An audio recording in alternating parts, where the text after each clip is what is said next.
Why is this happening now, and why do you think that there's been such a domino effect? Well, I think that part of the world, there's an enormous resentment among young people, among the middle classes, and those who are unemployed. There's huge unemployment in that part of the world. But perhaps most important, the Middle East is really the last part of our world in which democratic values have not been present, in which representative government is a rarity, in which people's ability to reflect their views, freedom of expression, freedom of assembly, all of those values that we take so seriously here haven't really existed in that part of the world. You combine that with economic problems, with deep poverty in some areas, and the potential for an explosion is always there. I think because in our modern age, what happens in one country is seen in another. When the protests emerged in Tunisia, and when they were successful, when the dictator was forced to flee and democratic change came to that country, that gave encouragement and potential to many, many people in the rest of the region who'd wished for change and wanted to see it happen in their country. And in your experience, do you think that we can lump together all of these countries, or are there certain differences, let's say, from between Tunisia and Egypt that people are overlooking?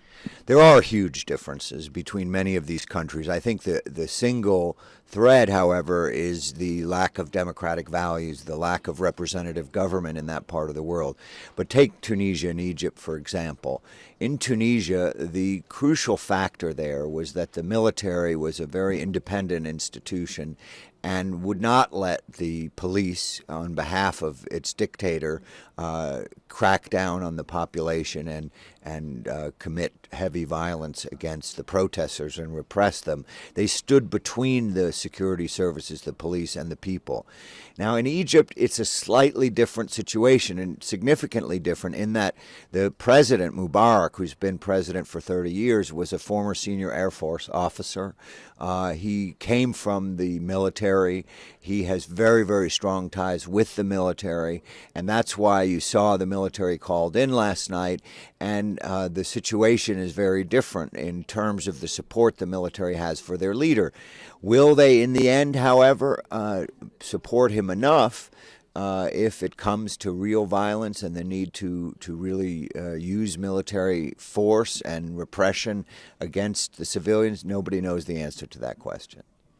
And we're actually getting a question from our chat room. Rick, what are we hearing? Chat room wants to know what type of government might replace Mubarak, and what is Israel's response to this?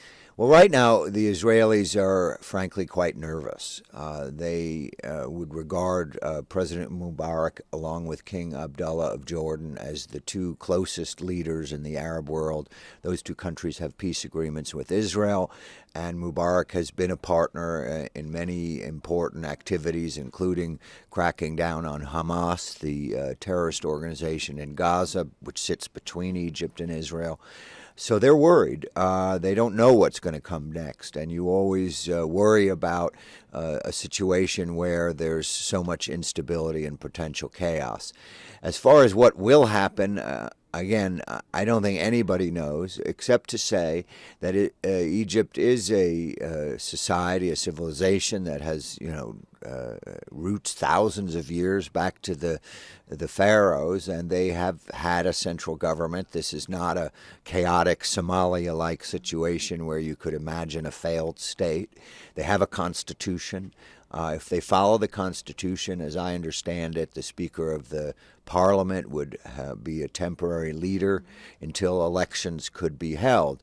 The key would be for those elections to be held in such a way that many different Egyptian political organizations could get involved, would have the time to organize, would have the time to build a platform and win votes. Unfortunately, the only political organization that now exists outside of the government is the Muslim Brotherhood, which poses, some real challenges for us in the West.